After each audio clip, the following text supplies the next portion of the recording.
किस पर्पज से हो रहा था ये सेमिनार? विकसित भारत एट 20। कौन आए थे इसका उद्घाटन करने? मिस श्रेषी सिंह, मुश्रेशी ji. MLA of district. Ideas and implementation था कि 2047 में हमारा देश कैसा हम लोग 2047 तक कैसे भारत को एक विकसित देश राष्ट्र सेमिनार था। इसमें बहुत कुछ सीखें मिली हैं, जिससे कि हमारे देश राष्ट्र विकसित हो सके। भारत की 2047 तक किस प्रकार से विकसित हो सके।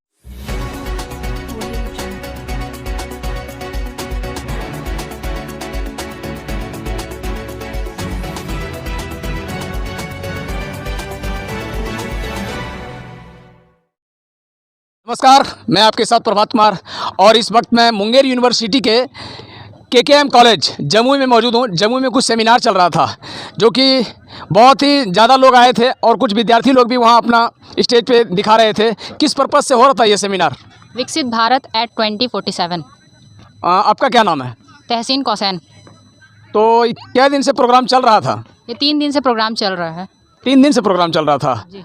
तो कौन आए थे इसका उद्घाटन करने? मिस श्रेषी सिंह, मुश्रेशी ji. MLA of district Jamui. कब आए थे? First day first aid. और किस पर्पज़ से ये सेमिनार जो चल रहा था? बहुत सारे विद्यार्थी लोग बैठे थे, कहीं ना कुछ लग रहा था, बहुत सारा बैनर पोस्टर लगा था। वो क्या पर्पज़ था आखिर? आइडियाज़ एंड इम्प्लीमेंटेशन था कि 2047 में हमारा देश कैसा होगा। यानी कि 1947 के बाद 2020 यानी कि 2047 में मेरा देश कैसा रहेगा? राइट। उसी के बारे में था कि हम लोग अब इससे अच्छा कैसे बना सकते हैं, अभी से हम लोग क्या डेवलपमेंट कर सकते हैं, 2047 तक हम लोग क्या डेवलपमेंट कर सकते हैं। जैसे अभी एजुकेशन थोड़ा कम कहीं है तो उसको हम लोग कैसे बड़ा बना सकते हैं, सबके घर घर एजुकेशन कैसे हो सकता है, हर कोई एजुकेशन कैसे प्राप्त कर सकता है, इसी के बारे में था। क्या लग रहा है कि भारत सरकार का जो है नरेंद्र मोदी 2047 के यानी कि 47 में 100 वर्ष पूरा हो जाएगा आज़ादी का, इसी पर्पज़ से हो रहा था क्या? जी 100 ईयर्स पूरा हो जाएगा, इसी पर्पज़ से था। और यानी कि आज़ादी से पहले हम लोग इतना विकसित नहीं थे। आज़ादी से पहले हम लोग विकसित नहीं थे और जब से आज़ादी हुई है हमारा देश कितना विकसित हुआ है, इसके बारे में यूनिवर्सिटी के सभी छात्र छात्राओं को एक्टिव किया जा रहा है ताकि हमारा देश जल्दी विकसित हो, यही ना? जी इसी के बारे में था कि हम लोग और क्या क्या विकसित हो चुका है और आगे क्या क्या विकसित हो सकता है, उसी के बारे में आइडियाज़ ले रहे थे कि और क्या क्या अच्छा कर सकते हैं। इसी के लिए सेमिनार चल रहा था। जी। क्या नाम है आपका? तहसीन कौसैन। आप कौन सा कोर्स कर रहे हैं? BSc पार्ट 2 में जूलॉजी ऑनर्स कर रहे हैं। जी। आपका क्या नाम है? मेरा नाम लूसी ग्रे है, मैं BSc पार्ट 2 की छात्रा हूँ। जी। और ये जो सेमिनार हो रहा था ये बेसिकली था कि हम लोग 2047 तक कैसे भारत को एक विकसित देश राष्ट्र बना सकते हैं। जैसा कि आप जान रहे हैं कि PM मोदी ने 11 दिसंबर को इसे लॉन्च कर दिया था कि यूथ से जानना चाहते हैं कि उनके पास क्या आइडियाज़ हैं और किस तरह से वो उसको इम्प्लीमेंट करना चाह रहे हैं। तो इसलिए उन्होंने हर एक डिस्ट्रिक्ट में जितने भी यूनिवर्सिटी हैं, कॉलेज हैं, उन सभी में पढ़ने वाले छात्र छात्राएँ जो भी हैं उनसे वो आइडियाज़ लेना चाह रहे थे और कैसे वो इम्प्लीमेंट कर सकते हैं, चाहे वो सोशल हो, इकोनॉमिक हो, एजुकेशन हो या फिर ग्राउंड लेवल की बात करें तो जैसे जो अति पिछड़े लोग होते हैं उन सभी को हम कैसे आगे बढ़ा सकते हैं, कैसे उन सबका सहयोग से देश को विकासशील से विकसित बना सकते हैं। कहीं ना कहीं सभी के लिए कहता है ना कि सबका साथ सबका विकास। विद्यार्थी का कैसे विकास होगा इनका भी सोच है वहाँ, ताकि सभी को एकजुट होके और उसके बाद ये सेमिनार लगा के बता रहे थे, ना? क्या नाम है आपका? मेरा नाम कल्याण कुमार गुप्ता है। आप कौन सा कोर्स कर रहे हैं? मैं PG सेकेंड सेमेस्टर इतिहास का छात्र हूँ।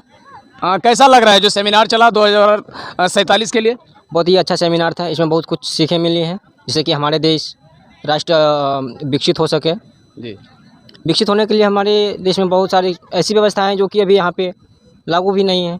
जैसे कि हमारे यहाँ के भारत के बहुत सारे डॉक्टर्स, इंजीनियर्स विदेशों में जाकर के कार्य करते हैं। अच्छा। हमारे साइंटिस्ट लोग बहुत सारे हैं जो कि अपना देश को छोड़ के कहीं और भी हैं, और वो लोग को रिटर्न भारत लाया जाए। इन लोग से भी हमारा देश ताकतवर और विकसित हो सकता है।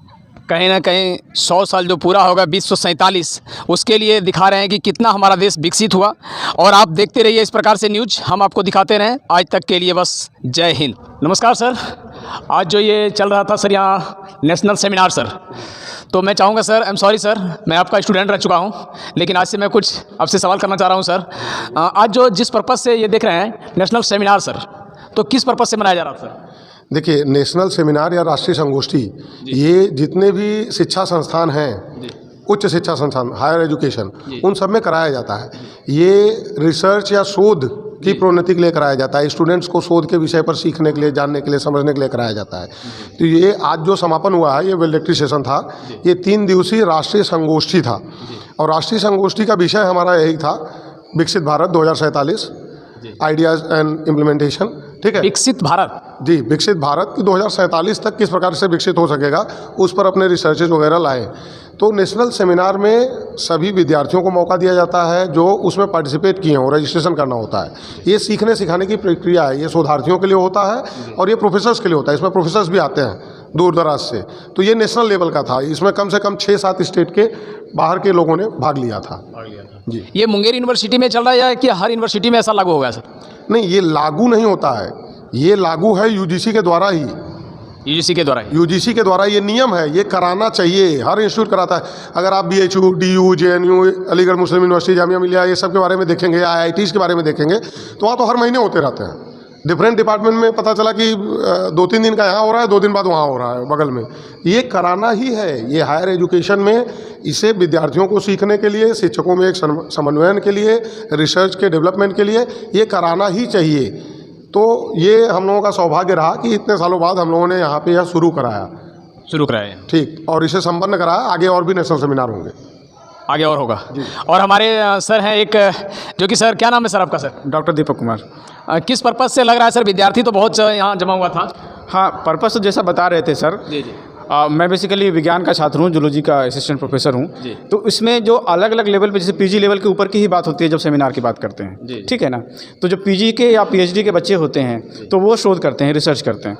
तो मान लिया सोशल साइंस है, क्योंकि विकसित भारत 2047 तक जो हमारे मौजूदा सरकार है उनका लक्ष्य है, उनका कहना है कि हम 2047 तक अपने देश को विकसित बना देंगे। अब तो विकसित आप कैसे बनाएंगे?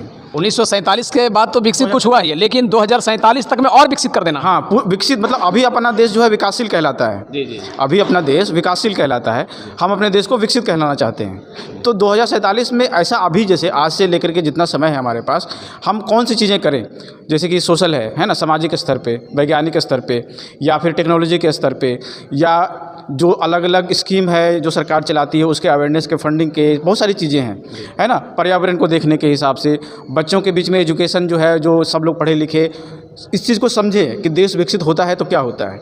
तो उन सब चीज़ों को ले करके यहाँ पे बेसिकली ये जो मंच था राष्ट्रीय संगोष्ठी का, नेशनल सेमिनार का, एक मंच था जिसमें सभी लोगों को अपने अपने विचार प्रकट करने थे, देने थे कि हम ये करेंगे, वो करेंगे, या इस तरह से किया जाना चाहिए ताकि अपना देश जो है विकसित हो सकते हैं। तो इसमें अलग अलग टॉपिक थे, ऐसा नहीं है कि केवल इसमें हम देश जा रहा है तो हम इसमें पॉलिटिकल, ऐसे इसमें पॉलिटिक्स वाली बात नहीं है। इसमें बात है कि एक जो शिक्षाविद होते हैं या पढ़े लिखे लोग होते हैं, है ना, जिसमें असिस्टेंट प्रोफेसर हैं, प्रोफेसर हैं, PhD के स्टूडेंट हैं, उनके बीच में आपस की बात होती है, ज्ञान का आदान प्रदान, ठीक है, जो कि हायर एजुकेशन लेवल पे होती है। हायर एजुकेशन, हाँ, यहाँ पे मैं शुरू में ही मैंने कहा ना, ये PG पोस्ट ग्रेजुएशन और PhD के लेवल की बात होती है। नेशनल सेमिनार आप अगर बच्चों को बताइएगा यहाँ पे तो सेमिनार का मतलब ही नहीं जानते हैं, ठीक है। तो वैसे बच्चे जो सेमिनार में नहीं आ सके और आना चाह रहा है उसके लिए आप क्या कहेंगे? जो आना चाह रहा है नहीं आ सके, ये तो हमारा, जैसे सर बता रहे थे, पिछले इस इंस्टीट्यूट में, यहाँ तक कि भागलपुर से जब अलग हुआ मुंगेर यूनिवर्सिटी, तब से लेके आज तक कभी सेमिनार, नेशनल सेमिनार हुआ ही नहीं, चाहे किसी भी सब्जेक्ट पे हो। तो इस बार पहली बार सेमिनार चला, पहली बार सेमिनार हुआ मुंगेर यूनिवर्सिटी में। मुंगेर यूनिवर्सिटी में अपने कॉलेज में, KKM कॉलेज में तो 25 साल से नहीं हुआ था। KKM कॉलेज, इस कॉलेज जमुई में जो है, KKM कॉलेज में नहीं हुआ था, नहीं हुआ था। तो अब ये से शुरुआत हुई है, तो आगे इस तरह के सेमिनार जो हैं बहुत आयात में होंगे। तो वैसे में जो नहीं आ पाए हैं, मैं वैसे लोगों से या वैसे स्टूडेंट से बोलना चाहूँगा कि नेक्स्ट टाइम आप आइए, उसमें बढ़ चढ़ के हिस्सा लीजिए, अपने जो शोध पत्र हैं, जो रिसर्च है उसको कीजिए। देखिए इसमें एक चीज़ दूसरा आयाम भी है, तो जो लोग प्रेजेंट करते हैं ना पेपर या शोध, वो फिर पब्लिश भी होता है। जो PG के स्टूडेंट या जो PhD के स्टूडेंट होते हैं ना, उनको अपना पेपर पब्लिश कराना होता है, तभी ना उनको मिलता है PhD, ऐसा तो नहीं मिलेगा। आपका शुभ नाम सर? मेरा नाम डॉक्टर दीपक कुमार है। एक कारण सर एक मिनट सर, आप इधर आइए सर, क्योंकि आप लोग प्रोफेसर हैं सर, और सभी दर्शक लोग आपको देख रहे हैं, और साथ ही साथ बहुत सारे विद्यार्थी देख रहे हैं। उन विद्यार्थी के लिए क्या कहेंगे जो कि सेमिनार में भाग नहीं ले पाए और लेना चाहते हैं, वो कैसे लेंगे? रहेंगे, इसके बारे में कुछ बताइए सर। नहीं देखिए, यहाँ जो भी भाग लेना चाहते हैं वो ले सकते हैं, किसी के लिए मनाही नहीं होती। कभी भी सेमिनार में कोई सीट संख्या नहीं होती कि इतने ही कर सकते हैं, जितने चाहे कर सकते हैं। अभी जो पिछले 15 सालों से लगभग यहाँ नहीं हुआ, इससे पहले एक बार सेमिनार हुआ है, लेकिन उसका कारण ये था कि यहाँ केवल ग्रेजुएशन था और सेमिनार वगैरह केवल जनरली वहाँ होते हैं जहाँ पीजी हो, पोस्ट ग्रेजुएशन हो। तो पिछले साल से सब लोग जानते हैं KKM कॉलेज में 3 विषयों में पोस्ट ग्रेजुएशन आया है। हम लोग प्रयासरत हैं कि अगले साल तक यहाँ जितने भी सब्जेक्ट चल रहे हैं सब में पोस्ट ग्रेजुएशन हो जाए, ठीक है। और रिसर्च जो वगैरह भी इस साल से शुरू हो जाएंगी, तो सेमिनार अपने आप बढ़ेंगे और हर विद्यार्थी जो चाहे इस सेमिनार में पार्टिसिपेट करना है वो कर सकता है, किसी की मनाही नहीं। चलिए सर, इतना कीमती समय देने के लिए बहुत बहुत धन्यवाद।